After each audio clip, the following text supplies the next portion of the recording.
Bonjour et bienvenue dans cette nouvelle et courte vidéo où je vais vous faire un update de ma technique pour couper des bocaux ou des bouteilles en verre. Je vous avais déjà montré comment s'y prendre dans une précédente vidéo, mais là, avec ma nouvelle technique, elle est moins dangereuse et moins salissante. Pour couper le verre, j'utilise toujours mon excellent et fidèle coupe-verre qui me fait des tracés impeccables quand je ne tremble pas, évidemment.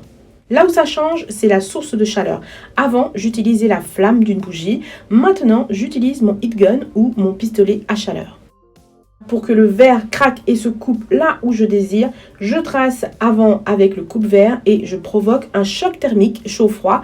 Et si j'ai bien tracé, le verre se coupe super bien. Parfois, j'ai des ratés. Je retente un nouveau tracé un peu plus bas et le tour est joué. Je chauffe mon bocal ou ma bouteille en verre avec le heat gun en le tenant à 3-5 cm du verre et je tourne sans arrêt pendant une petite minute. Tout dépend de l'épaisseur du verre.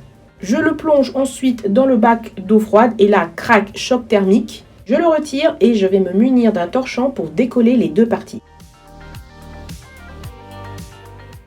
Les deux parties sont impeccablement coupées. Il ne reste plus qu'à poncer et à réaliser de magnifiques créations avec. Avec cette partie, je peux faire une jolie décoration. Imaginez un diorama sur Alice au Pays des Merveilles par exemple. Je suis contente de ma découpe. Allez, je vous en montre une autre pour laquelle aussi j'avais foiré la première découpe.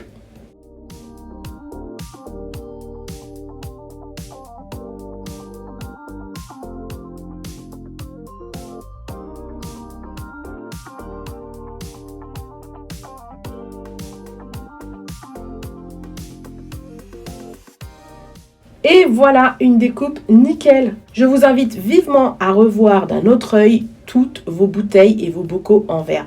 Vous n'imaginez même pas le potentiel qu'ils représentent.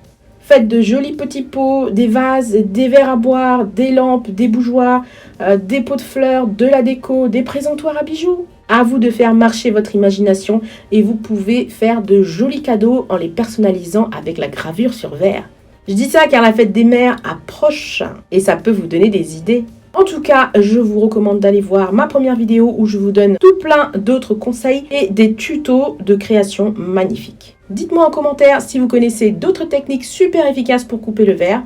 Et si vous avez apprécié cette technique et ma vidéo, dites-le moi avec un gros pouce en l'air qui me fait toujours autant plaisir. En attendant la nouvelle vidéo dont vous serez averti de sa sortie, si et seulement si vous êtes abonné et que vous avez cliqué sur la petite cloche. Et d'ailleurs, si vous n'êtes pas abonné, vous savez ce qu'il vous reste à faire pour avoir encore plus de tutos, plus de DIY, plus d'astuces, de nouvelles idées, de nouvelles inspirations. Sur ce, je vous fais d'énormes bisous, portez-vous bien et surtout, n'oubliez pas, souriez, vous êtes coquette.